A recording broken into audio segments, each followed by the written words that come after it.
back-to-back WNST Fall shirt, as well as my Baltimore Brigade Arena Football League. They're in the Arena Football League finale on Saturday night down at the Royal Farms Arena.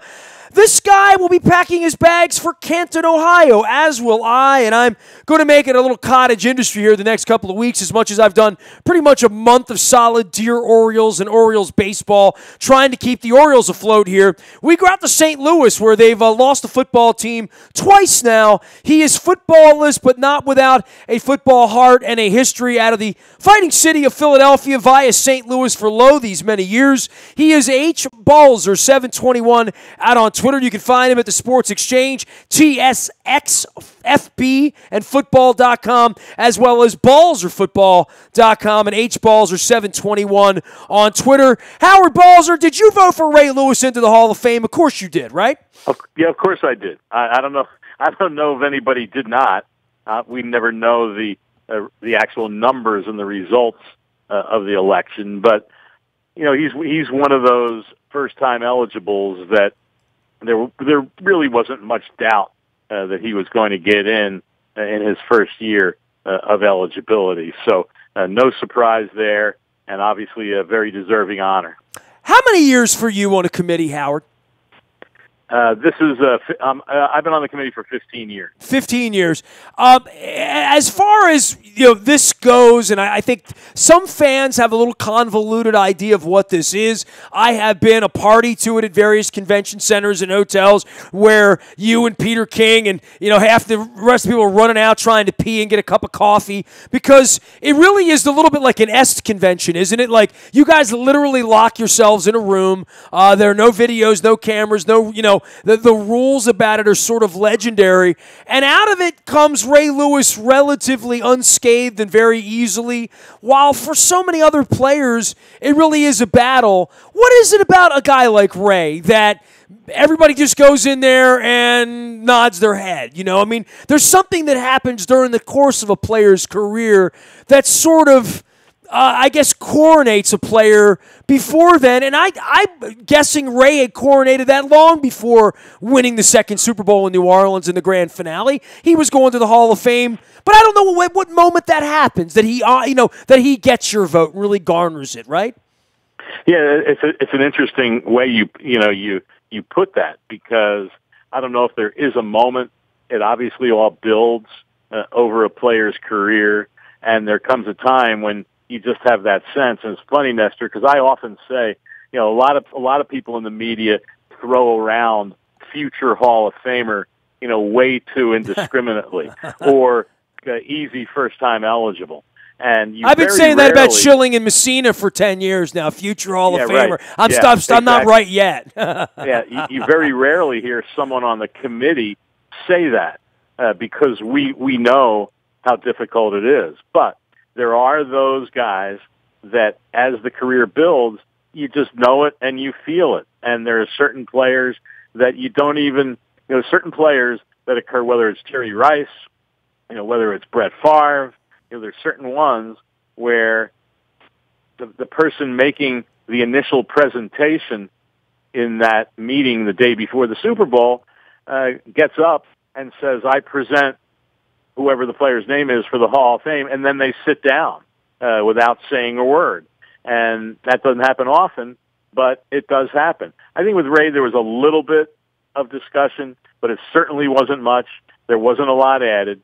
And it's just, when you take a guy who obviously excelled on the field, and then also had maybe a persona about them that elevated them, even higher. And I think that was clearly the case with Ray. And, the fact that he played his entire career with one team, which these days is becoming rarer and rarer for that to happen. And, a lot of times, we're getting there's a certain number of guys that will play 12, 13 years, 14, whatever it is with a team, and then the team moves on, and that player maybe plays 1 or 2 seasons with someone else, and then it's over. But that didn't happen with him. And so it's, like I said, it's kind of an intangible. I don't think there's one day where you just say, okay, this guy is a Hall of Famer. But you definitely knew that there wasn't going to be, pushback on him. There wasn't going to be much discussion because he was clearly, during his era, one of the best, if not the best, at his position in the game. I think I felt it in the second year at Memorial Stadium when he was literally dominating every game every week. And football was so new to us here, probably in the same way when football came back to St. Louis, to see the Warners and the Paces and the town of St. Louis had never seen anything like that. Even back to, Deerdorf and Metcalf and Hart and, Roger Worley, any of those players of that era, the next version was so special. And around here, we had Johnny Unitas, and we had Lenny Moore, and we had Art Donovan, and we had Jim Parr. We knew what great players were about around here, but there was something transcendent about him from the very beginning. And the murder charges and all of that went into that.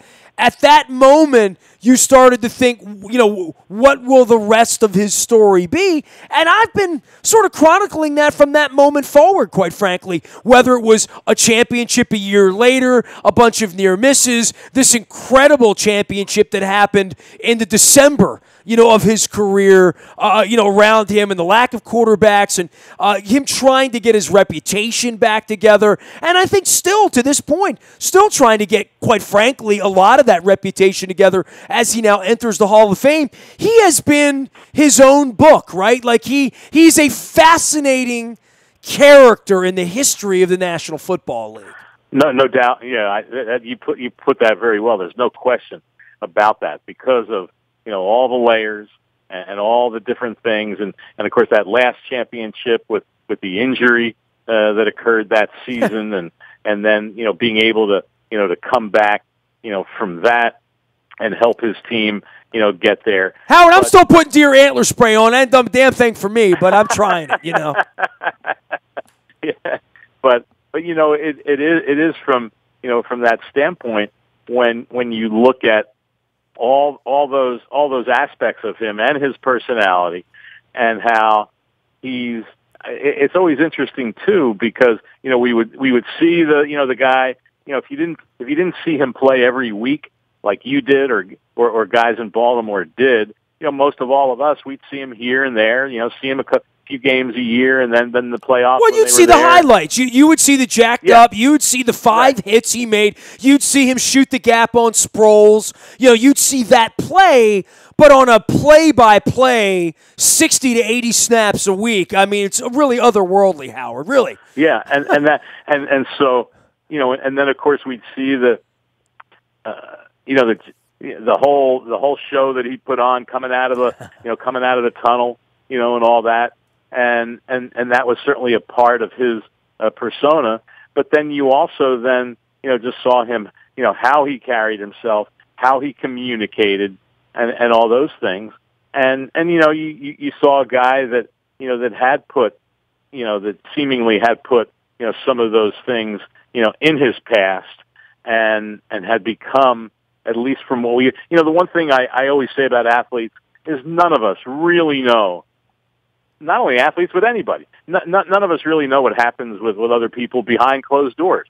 You never totally know how somebody is, but you think you have a pretty good sense. And I think with Ray, it was you could look and say, he definitely seems to have gotten his act together, and not that really had much of an impact in terms of Hall of Fame, but. And that's why it's important to have that 5-year separation, for guys, to have that 5 years that they have to be, before they become eligible, separate them from that time, when they played, and then really be able to put it in perspective. And so I thought it was interesting this year, quite frankly, that, he was surely a first-time eligible. I did not think that Brian Urlacher would be. I wasn't sure about Randy Moss, but I thought going in that Ray was definite, but it did end up being interesting that of the 5 modern day guys, the 3 of them were first time eligible. The T.O. thing is, and I'll get back to Ray in a minute, but say what you will about him. He's a hell of a football player, but all of the knocks that were ever brought about onto him were brought on by him, and now 5 years later, I'm still searching for a pacifier and, a change of diaper for him. I've never... you talk about fascinating characters in the history. Joe Don Looney was a fascinating character, right? I mean, there have been characters in this league. I don't know there's ever been one with more ability than him and one that is more personified the sort of Tidwell stereotype of a wide receiver that sort of marched to his own beat. And even going into the Hall of Fame, there will still be many, many people with him that give the but what and the asterisk and there's a whole other explanation that goes along with him beyond the ability and whatever he did on the field. You're absolutely right. And it's always interesting because nothing is ever, obviously there's never one block of opinion on anybody.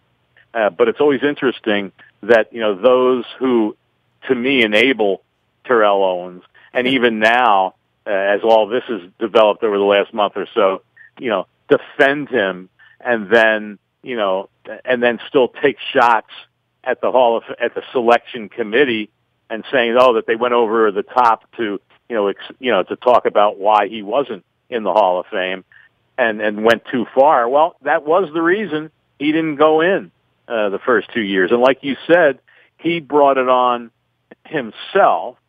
And some would argue that shouldn't go into the equation of a Hall of Famer. It's what you do on game day between the white lines. Honestly, Howard, I've never heard of a player up for a Hall of Fame induction where literally teammates of his were reaching to you guys to tell you to not vote for him. Right. That's kind of unheard of. I know for sure Ray Lewis had teammates that didn't particularly care for him or the speeches or whatever, liked him, between 1 and 4 on Sunday or whatever, but wouldn't vouch for him, wouldn't go into business with him, wouldn't maybe necessarily on the positive, negative meter. They might have more negative to say about Ray, but they wouldn't get on the phone and make a case against him being a Hall of Famer. I don't think anybody would. And in the case of Owens, it's fascinating what a lightning rod he made himself. And in the end, if he never had opened his mouth and never had been an imbecile and just played, you would have talked about him like Jerry Rice, right? Like his personality really got in the way of his performance, which was exemplary. And I don't think anybody would argue that. No, I think some will argue it, but most don't. And there are, again, there are those who say it should only be the numbers, but I always maintain that the Hall of Fame is about more than numbers, and a guy that divided locker rooms. And the reality is that while it's been a little bit overstated when some try to claim that teams couldn't wait to get rid of him, and so some have jumped on that comment to show that that's not necessarily the case. But the reality is that teams did get rid of him. And there's not many Hall of Famers that were a team where when you have a guy who was with them for 6 or 7 years, whatever it was with the 49ers, to say, we've had enough, and he moves on. And then he goes to another team, and then they've had enough, and they move on, and goes from team to team and gets suspended twice. I hear a lot of times, Nestor, that people say, they defend him by saying, well, he never was arrested, or he never did this, or he never did that. Well, that's not the issue, because the reality is those things are not supposed to be taken into account, and they're not taken into account when players are considered. But that's not the issue of that he wasn't arrested. He was suspended twice by 2 different teams for conduct detrimental. To me, in some ways, you can argue in terms of a player's career and what they're doing, that in some respects that's worse than if you get into a little trouble off the field, because you are dividing your team. You are doing things with that team that you should not do, and in my mind, doesn't make you a Hall of Famer. And so that's why, so that's reality. The first 2 years, he did not get in. Not only did he not get in, he didn't even survive the cut from 15 to 10. And then all of a sudden this year, he goes in. Why do you think that changed? I often wonder that. I think it changed because it was one of those things where there were enough. And Nestor, I said this after year 2. I said it near the end of the meeting, and I don't know that anybody remembered it by the time the next year came around. But through all the debate and all the discussion, and I said, maybe we ought to be looking at it if there's these strong feelings about this guy. Not that he's not deserving of the Hall of Fame because of all this. Then why is he making it to the top 15? And so the reality is he's making it to the top 15. And so there's enough people in the room who are selectors who didn't, consider all that important enough. But not enough to advance him the first 2 years. But it doesn't take that many votes to swing it. See, here's the thing I always say, Nestor, and no one knows how the vote goes. When it goes from 15 to 10, we don't know how many votes the 10th person got and how many the 11th got. They might have missed by one vote. Same thing when the cut goes from 10 to 5. And so I think it got to the point this year, and especially with Randy Moss coming in, who had his own issues but different than Terrell Owens, I think it almost got to the point where there were those who were against him just finally figured, you know what? We just keep voting no. He's still going to come back next year, and we're going to have this same debate. We're going to have this same discussion. And so I believe that there was enough people to change their mind that voted him in those early reductions and said, basically, let's just put this through and end it because it's getting old. And I don't know that that's the way it should be done, but I have a sense that that's why it happened this year. Howard Balzer is our guest. He is out in St. Louis, where they still play baseball, and maybe we can deliver some Orioles to them by the end of the month. You can find him at hbalzer721 out on Twitter and at tsxfootball.com, and everything they do at the Sports Exchange as well, out of the fighting city of St. Louis, where they give us good custard and ribs and baseball as well. As far as your city, and I'm not at all rubbing salt in because you know how I feel about your community and losing a football team, but I think about this community here and getting a football team back and how John Ogden is tied to that, but more than that, Ray Lewis and this whole caravan where I'm taking 4 busloads of people next week, and we still have a handful of seats left if anybody wants to go to Canton with us next week, out there, and his tie to the franchise. I guess Tom Brady would be sort of the same story in New England, but they had 40 years of football before Tom Brady ever showed up there. Ray Lewis kind of came off the boat, you know what I mean? It's almost like they should change the bird to the Ray Lewis logo or something like that because it was so synonymous forever. I don't know that that's ever going to happen again, right? I mean, expansion franchise, new franchise, to lay down roots with an Ozzie Newsome, a Ray Lewis, a John Ogden, to win championships, and to 25 years later be taking a trail out to Canton. This is a fascinating story. This is a very unique thing that the Ravens have managed to do here over the first quarter of a century. And there's a part of me that wants to celebrate that a little bit, Howard.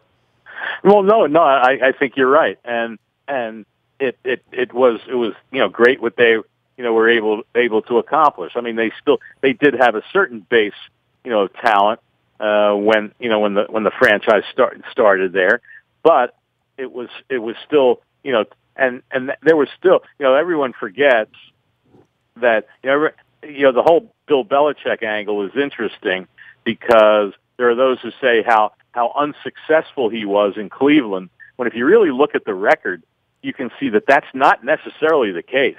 They were on the cusp of doing some really good things, and were a good team the year before the move, and then when that whole move was announced, it just fell totally apart. And so there was still a good decent foundation there, and then a great job of adding to it, and picking up not only Ray Lewis but of course Jonathan Ogden. And from there, it turned into a lot of ways a model franchise. And so yeah, it should be celebrated. There's no question, about it. And obviously Jonathan Ogden went in the Hall of Fame a few years ago, and now Ray Lewis, and they were front and center, obviously, through that, excellent run that they had. So you're 100% right. It should be celebrated, and that's what the Hall of Fame is all about. You celebrate careers of players, but you also celebrate those franchises when it's plural, who they were with, but especially those ones where they had the most impact. And again, when you have a guy like Lewis, as you had in Ogden, who played their careers with that one franchise, that's pretty special. Howard, for the Ravens' legacy and all of this stuff, that's all well and good, but then they got to go out and lace it up and play football, not just in the Hall of Fame game. They get the extra practices. They get all that stuff going for them. And the Lamar Jackson, Joe Flacco thing that is really being stoked by the national media, I think much more so than any of us that are out there right now, that sort of see this as Flacco kind of looks healthy and kind of looks inspired. He's sort of made a life out of, you're going to bet against me, the kid from Philly, and you being a Philly guy, you sort of know a little bit about those types from over on the Jersey side in Audubon, right? Well, yeah, no question. Obviously, he bet on himself that, before that Super Bowl year when the contract was offered, he thought it wasn't quite good enough, and so he decided to play it out and bet on himself, and obviously he won very big. Now, there's been those ups and downs that happen, and some with injury, some with, the franchise.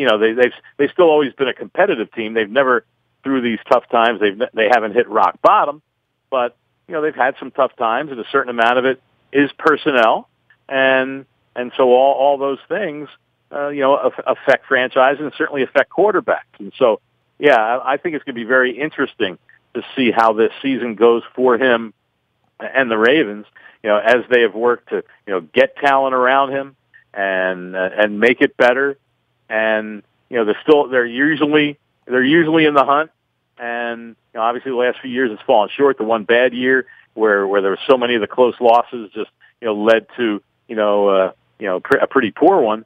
But usually they're right there, and we'll see. I mean, this is a very competitive, obviously, division, and that's what makes it so interesting. But Pittsburgh's going to be there.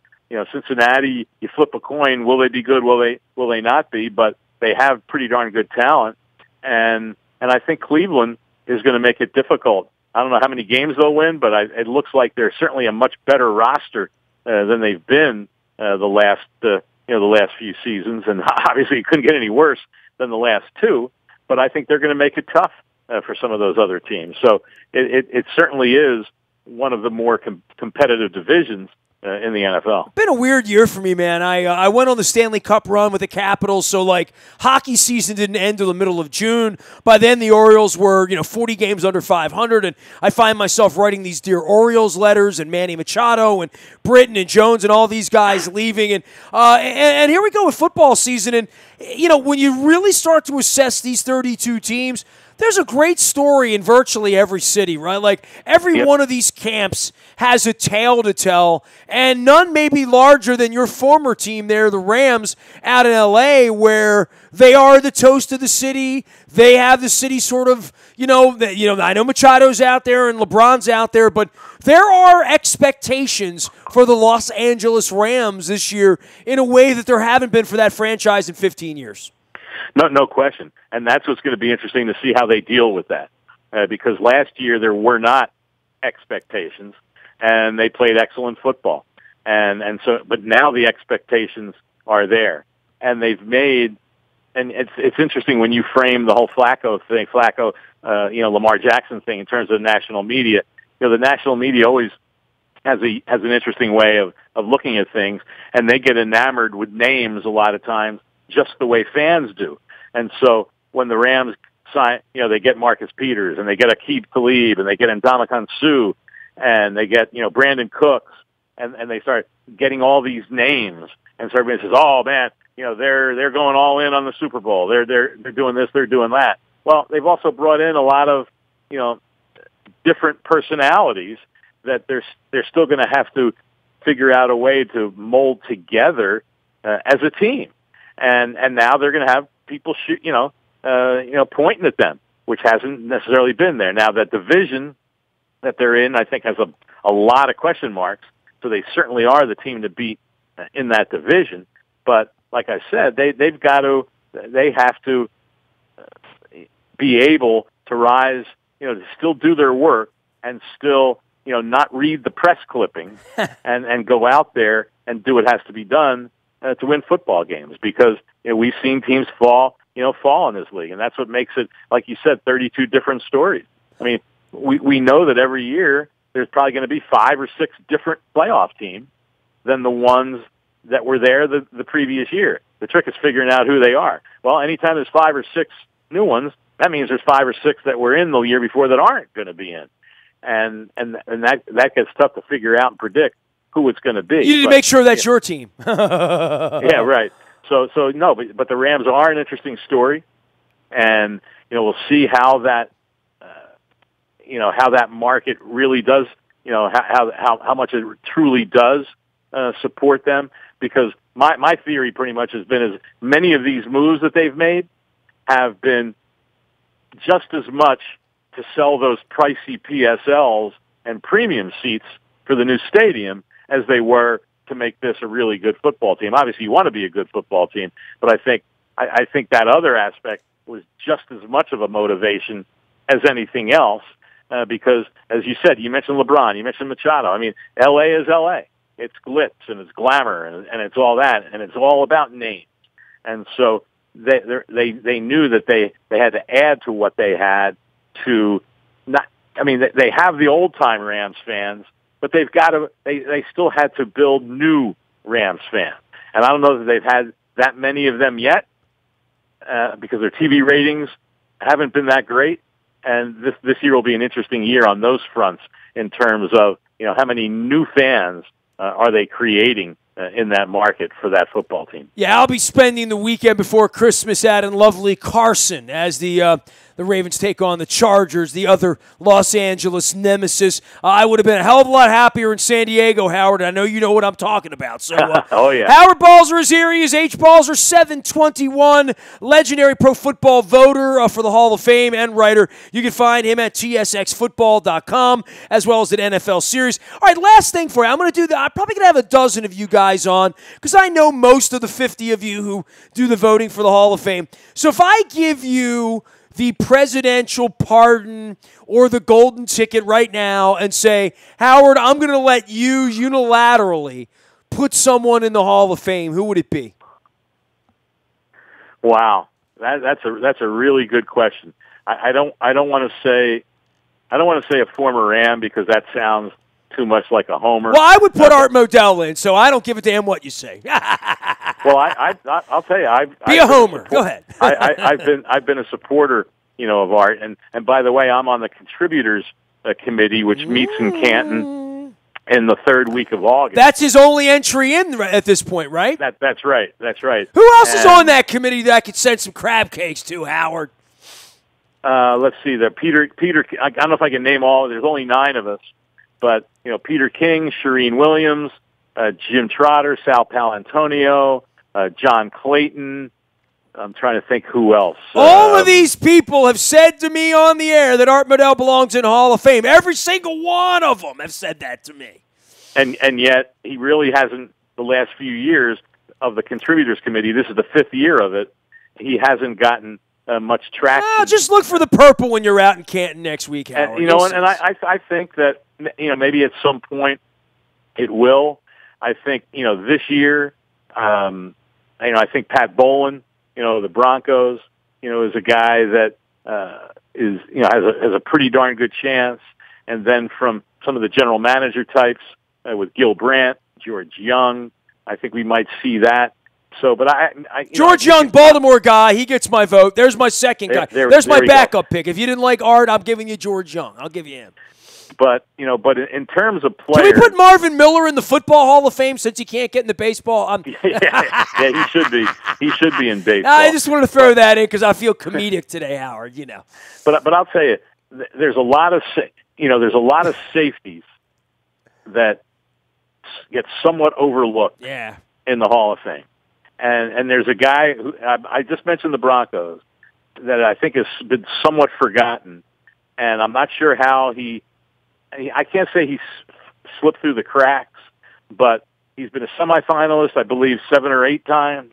He was a finalist once a couple of years ago. Then he fell out when Brian Dawkins became a first-time eligible. And the problem sometimes is when you don't go in quickly or relatively quickly, then other people start getting in line. I mean, Reed, Palomalu. I mean, that's going to happen to Lynch right now, right? Lynch is going to get in. And John Lynch has been a finalist 5 years. Yeah. And hasn't been there. But the guy I was talking about was Steve Atwater. Sure. And the guy was just unbelievable at that position. And so many people still remember the Monday night hit on Monday Night Football against Christian Okoye, which was just, an unbelievable hit. And that's a guy that I believe, and I vote for him every year to move on. And he's, like I said, he's only been a finalist once out of his entire career, and he's been eligible now. I believe it's 13, 14 years, something like that. So, but I will say this: what's going to be interesting, Nestor, is that we've got coming up in the next 2 years after this year. 2019 is the 100th season of the NFL. And then 2020, of course, is the 100th anniversary. And there's discussion. There's discussion about 2020 because there's going to be a lot of celebration. Because, of course, the sport was born in Canton in 1920, and there's going to be almost like a year-long celebration in Canton leading up to the actual anniversary, which was in September. And there's discussion about opening up the Hall of Fame for like an uncapped year, if you will. All right, I like it. Where you wouldn't be limited. Where you right all wrongs is what you're saying, right? You couldn't write them all. You couldn't write them all, but you can write a bunch of them and eliminate a certain amount of the logjam that is almost impossible to avoid. You fixed the family business. I like what you're saying. Now, what the number is, how they could pull it off, considering how much is involved with just bringing 8 enshrinees to Canton with their families and hotel rooms and a ceremony that lasts 5 hours up until midnight almost. How they would do that? What time's Ray going to take the stage? 11:48, right? I mean, literally, right?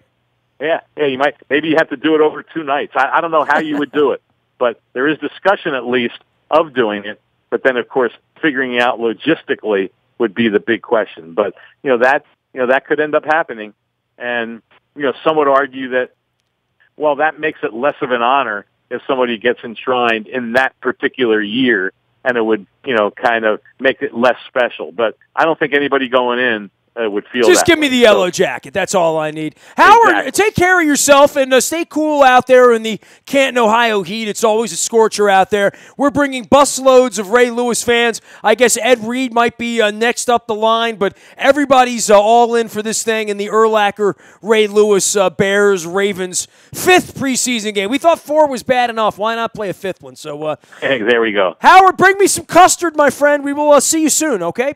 All right, man. Take care. Always enjoy being with you. Howard Balzer. Always enjoy having Howard Balzer, the man, the myth, the legend. You can find him at tsxfootball.com as well as at hbalzer721 out on Twitter. He's been voting for the Pro Football Hall of Fame for 15 years. And I always like picking the brains of those guys. You're going to have a lot of Ray Lewis stories here over the next couple of weeks. A lot of former teammates, Ravens alums, as well as of those who voted for Ray Lewis to be in the Hall of Fame. So I got some great radio ahead. We have our Dear Orioles letters. This week it's Adam Jones and Zach Britton. You can find my letters to Manny Machado as well as John Vitalin, John and Louis Angelos, and Peter Angelos at Dear Orioles on Twitter as the hashtag. You can find me out on the buyatoyota.com audio vault 24 hours a day from anywhere in the world on your mobile device by downloading the TuneIn Radio app. We do come in crystal clear from anywhere in the world. Our morning newspaper ships directly to your email inbox digitally. It's all brought to you by Planet Fitness and PlanetFitness.com, where it's still $10 a month in the dead of summer to get in the best shape you can. There's a Planet Fitness right around the corner from you. Also brought to you by the Maryland Jockey Club and our friends at Laurel, where they're racing this weekend.